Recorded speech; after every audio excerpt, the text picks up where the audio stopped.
E agora o tema é Desafios nas políticas de Estado para a primeira infância, orçamento e intersetorialidade. Para mediar esse painel, eu chamo aqui à frente o gerente de conhecimento aplicado da Fundação Maria Cecília, Eduardo Marino.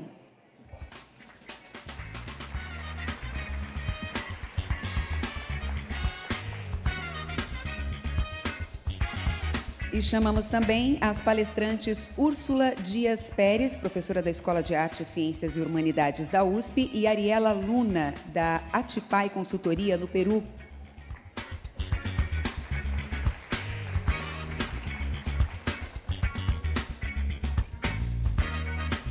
Com a palavra o nosso moderador, Eduardo Marino.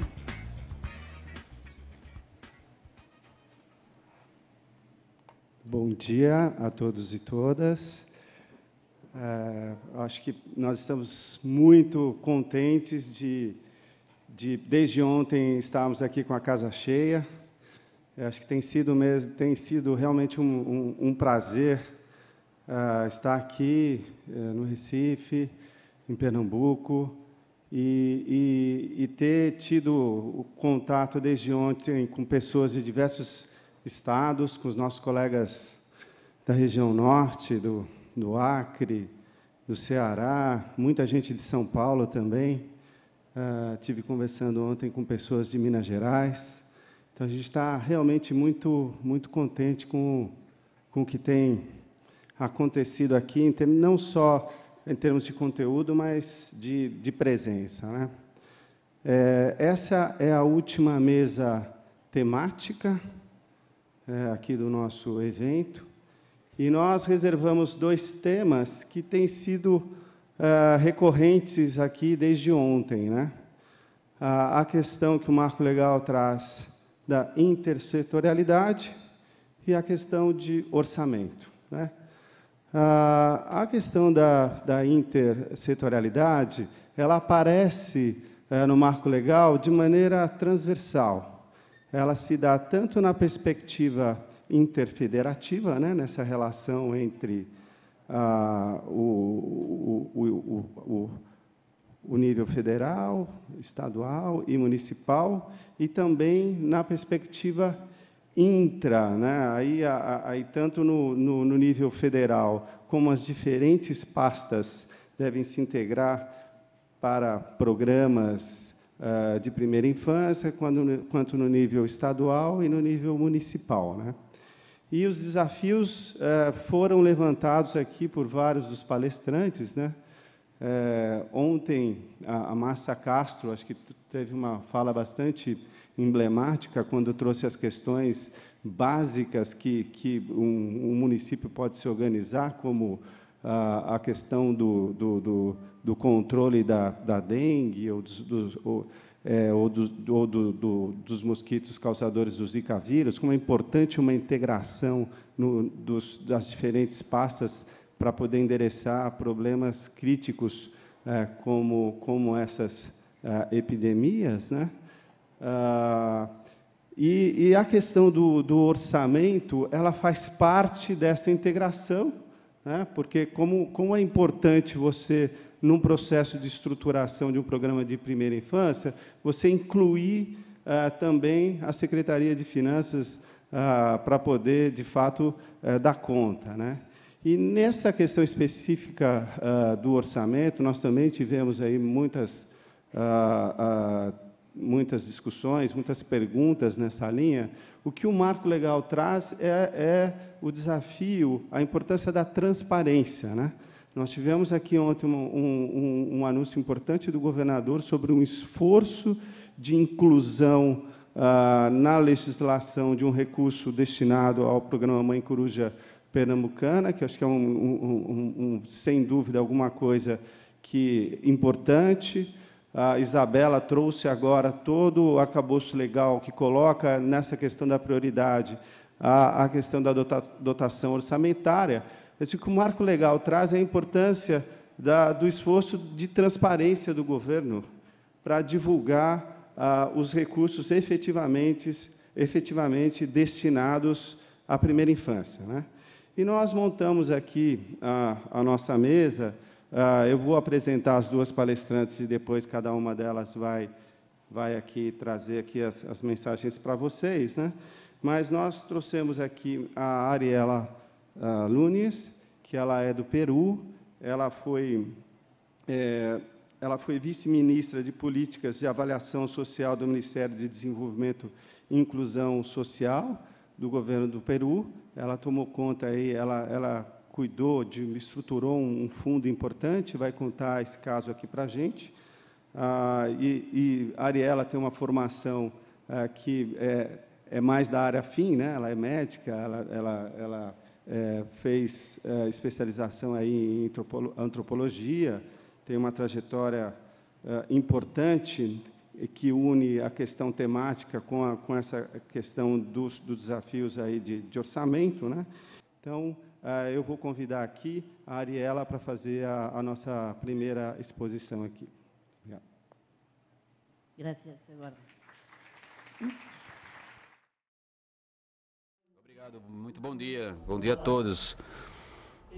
Eu quero agradecer o convite da Fundação, agradecer todo o carinho de Pernambuco, do Brasil. Nós nos sentimos muito queridos e gostamos muito dessa terra. Isso sempre eu senti quando eu vim para o Brasil. Segundo, também eu quero parabenizar por essa lei maravilhosa, onde a primeira infância é a primeira prioridade. Mas como nós dissemos no meu país, uma coisa é com o cajón, que é um instrumento, e outra é com o violão. E a guitarra, o violão, é o orçamento. E como vocês dizem na sua lei, se não houver, o Estado tem que dar dinheiro, tem que investir. Isso é fácil colocar no papel, o difícil é convertê-lo em realidade. Isso é um pouco do que eu vou apresentar para vocês. Eu vou apresentar essa tomada de exemplo, a experiência do Peru nos últimos 10 anos, a redução da desnutrição infantil. Como vocês veem, nós reduzimos hoje já 14 pontos em poucos anos. Depois de que há alguns anos, nada acontecia na desnutrição crônica, não tínhamos resultados. Então, depois de 2008, começa a baixar. Os últimos anos anteriores a 2008, não acontecia nada, estava na mesma situação. Então, caímos mais nas zonas rurais, em zonas pobres, carentes. Aqui é um slide do município mais pobre do Peru, que é Huancavelica. E vocês veem aqui, na parte azul, duas intervenções que nós escolhemos com base na evidência, em azul, e as vacinas em verde, que começam a subir e a desnutrição crônica baixa. Em Huancavelica, nós baixamos 20 pontos, 19 pontos em 3 anos. Como foi que nós fizemos isso? Nós tivemos várias coisas.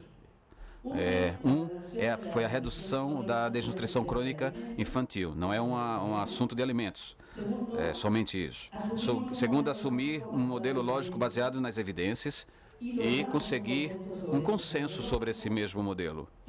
Nós tivemos um consenso importante, sociedade civil, governo, todos os autores e atores, todos os atores, 2 pontos que eu vou tratar nessa exposição, que é proteger os recursos para o processo através do orçamento pelos resultados.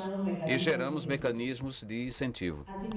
Dessa forma, nós temos um corpo de pesquisa que permite medir dia a dia como funciona esse tema.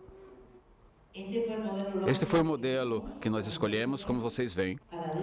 À direita, a desnutrição crônica se produz por diarreia, a qualidade da dieta, foram as intervenções que todos conhecem. E nós queríamos mudar 3 práticas.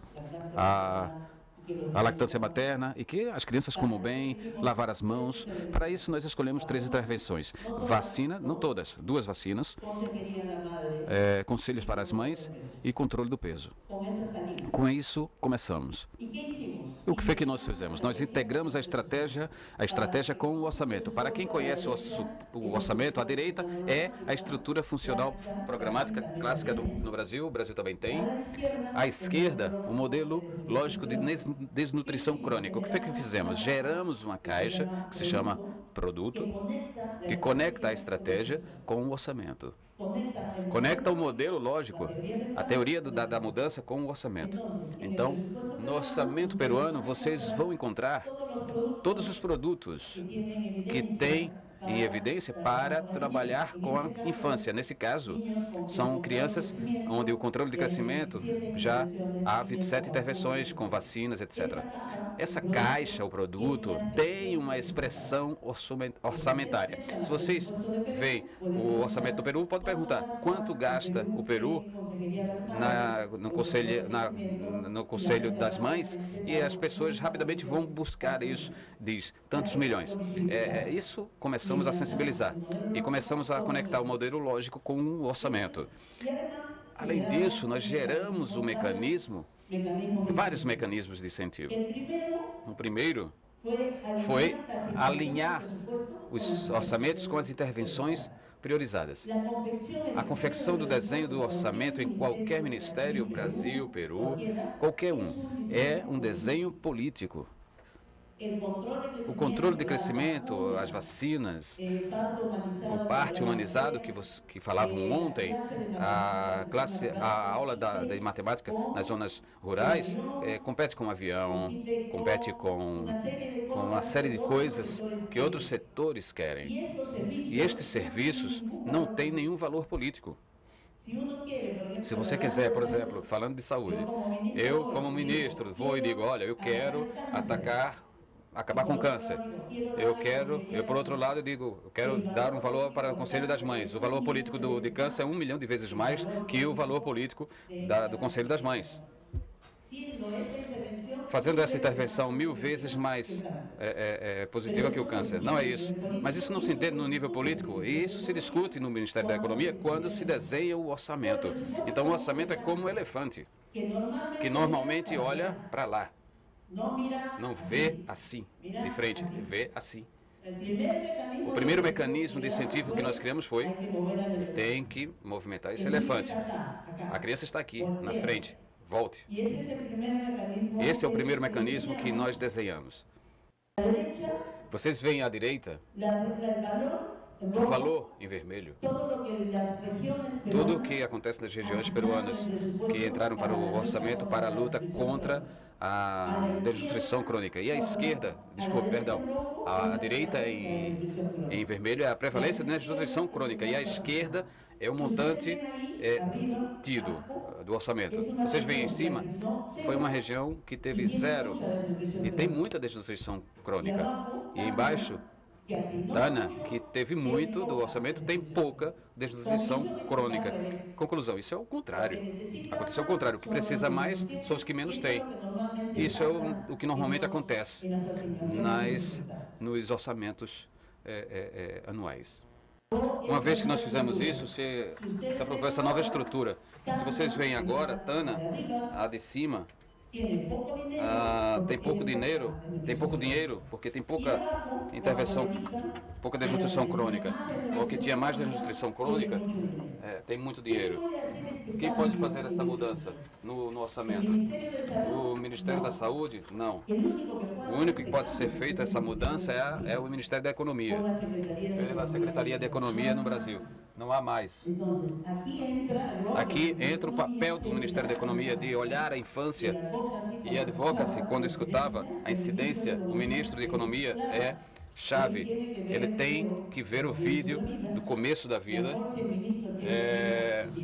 se tiver um filho pequeno, inclusive, porque isso sensibiliza, isso é pessoal. Então nós conseguimos isso. E voltou. Quando nós vimos os indicadores, não tinha mudado muito. Maior designação do orçamento iguais aos resultados, nem sempre. Como vocês veem, não há muitas mudanças nas intervenções. O que foi que nós fizemos? Analisamos um pouco mais. Isso é o que se chama a última milha. O orçamento que se solicita para as unidades executoras no Brasil deve ser igual. É o histórico. Se no ano passado disse que foi 10, esse ano eu vou pedir 13. E nesse mês disse, bom, 13 é muito, 11. E se dá o orçamento. Não é um orçamento... Já tem 20 minutos? Já. A unidade executora planeja. Normalmente se compra o que não é preciso para o serviço. Por quê? Porque a conexão entre técnico e o logístico é muito ruim. O logístico não entende o que o técnico precisa. E o estabelecimento não conta com todos os insumos para dar o serviço. Então tem que se trabalhar esse último caso. O que foi que nós fizemos em 2010? Demos mais orçamento para essas intervenções, vacina, o CRED foi de 400 vezes mais, 400% de aumento, mas condicionado a programar por estabelecimento de saúde. Então tinha que ter uma condição e padronizar. E nós começamos a ver uma mudança. Começaram os estabelecimentos a se programarem, compraram muitos insumos, contrataram muitas enfermeiras e conseguimos muitas mudanças. E aqui vocês veem à direita, entre 2009 e 2010, a variação é muito importante nas intervenções. E isso se produziu a redução da desnutrição crônica infantil. No Peru, entre outras coisas, como eu disse, há várias.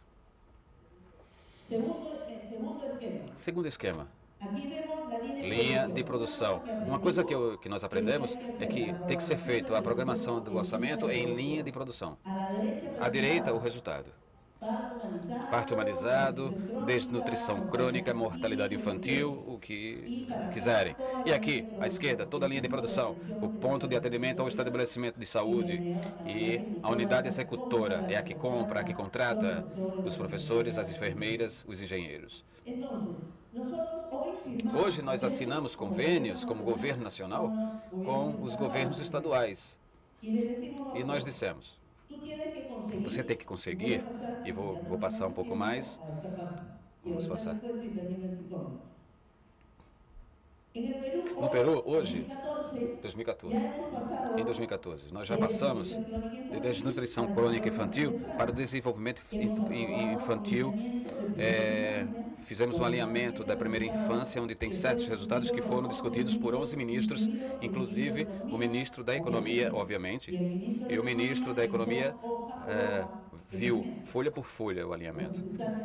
Então está sensibilizado. Há 41 intervenções para a primeira infância, e o que nós escolhemos hoje e nós decidimos, as crianças têm que receber um pacote, um kit completo de produtos.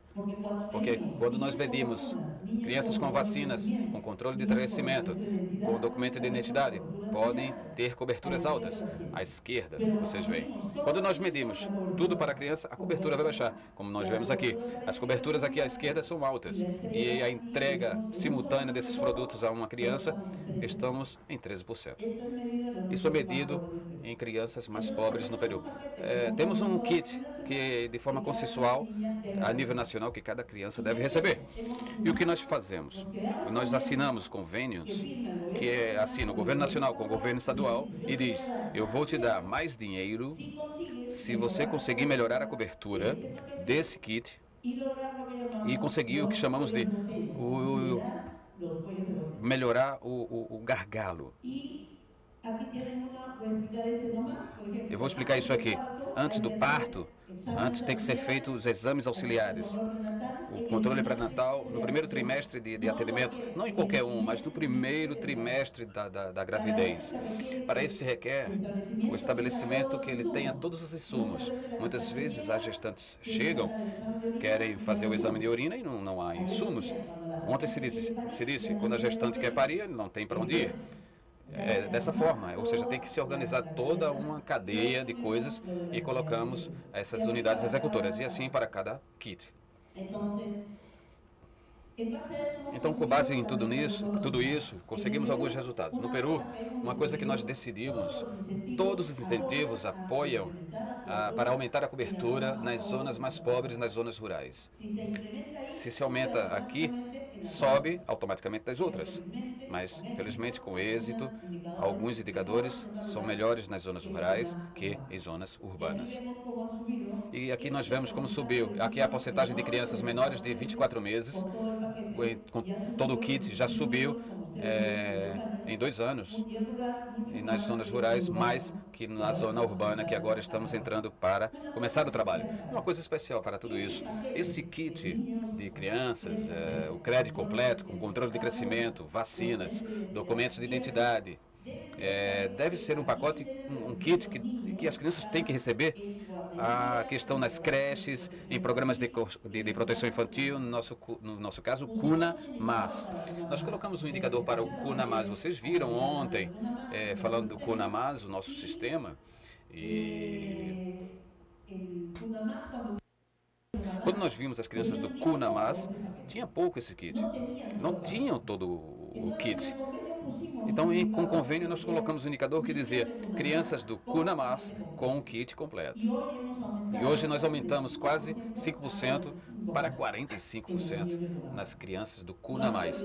Nós não podemos esquecer que essas crianças que estão em programas infantis um pouco isolados, perdem toda essa integração, e o que tem que se entender é que a infância é 1 mais 2 mais 2 mais 3 mais 4 mais 5. É um misto de intervenções, uma mescla. Aqui também vemos alguns resultados no kit 1 antes do parto, o kit 2 durante a infância. Todos esses produtos são multissetoriais, que é outra coisa que temos que entender. O tema de prestação de saúde tem a ver com transporte, porque tem a ver com a estrada, tem a ver com telecomunicações, porque tem a ver com, provavelmente, com mandar o resultado pela internet ou por telefone. Tem a ver com tecnologia, tem a ver com a educação da mãe, porque é muito melhor uma mãe educada que uma mãe que não está educada, que não é educada, etc, etc. A infância não é somente saúde nem educação, nem somente água.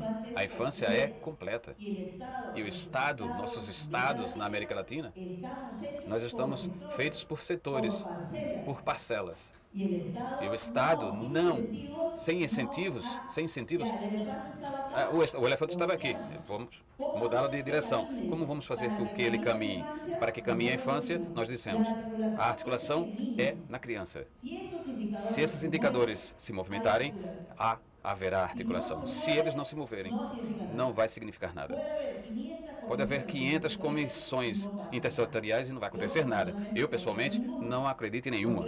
Eu acredito nisso. Se a criança consegue ter mais documentos de identidade ao mês de nascimento, já significa que movimentou a saúde, o município, etc, etc. A articulação é na criança.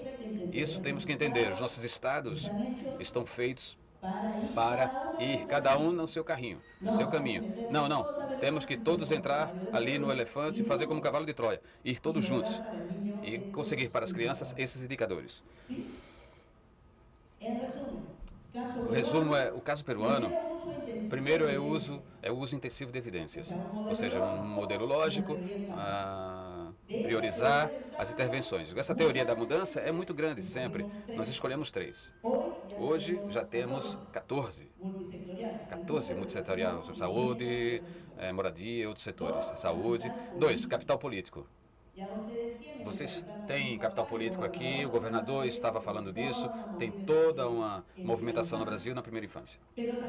Mas também tem que entender a estratégia, o modelo lógico. O governador tem que ser capaz de explicar aqui o modelo lógico de Pernambuco na primeira infância. Tem que ser capaz de entender por que temos que trabalhar. Terceiro, só o Ministério de Finanças tem faculdades normativas para alinhar o gasto público e para alinhar em função da primeira infância. Porque se não houver dinheiro no Estado, nós dissemos, é música. Aqui tem vários funcionários públicos, deve ter. Se você não tiver dinheiro, melhor fazer música, porque sem ser mal, mas não precisa de muito dinheiro. Para produzir serviços no Estado, temos que ter dinheiro, senão não falamos nada. E dinheiro protegido. Porque, por isso, nós fizemos um orçamento pelos resultados. Porque quando há uma crise, como aqui, como no Peru, como na Colômbia, como no Brasil, como aqui, O ministro da Economia diz, nós precisamos de 500 milhões, 1 bilhão, corta. De onde vocês acham que eles vão cortar? Os setores sociais vão ser cortados, porque para eles não é um investimento, é um gasto. Então cortam, sem olhar se tem 1 milhão de crianças ou não. Cortam. Isso é muito importante. Nós, na história peruana, um grupo de médicos, nós nos infiltramos no Ministério da Economia, em 2008 mais ou menos. Eu trabalhei no Ministério da Economia 2008 até 2010 e nós nos infiltramos e trabalhamos muito com os setores da economia. Isso é um fator fundamental para a primeira infância. O quarto, o sistema de incentivo tem que ser um sistema, não pode ser um só. Colocar o elefante no caminho correto, fazer com que ele caminhe e ficar pendente disso, podemos fazê-lo nesses anos e o incentivo para que o estabelecimento de saúde, ou o colégio, ou a comunidade, também veja a infância, que não é tão simples. Temos que fazer um sistema de incentivo. Quinto, contextualizar o modelo de serviço com a identidade cultural, etc. E sexto, monitorar e medir um grupo pequeno de indicadores relacionados com o modelo causal, conectados nessa linha de produção, insumo, produto, orçamento. Eu convido a vocês para que entrem na página do Ministério da Economia peruana, Ministério da Economia, Consulta Amigável Peru, e vocês vão ver programa articulado, esses produtos que eu estou dizendo, com o dinheiro que tem hoje e com o que eles gastaram ontem. Também é um sistema de prestação de contas e transparência. Muito obrigado.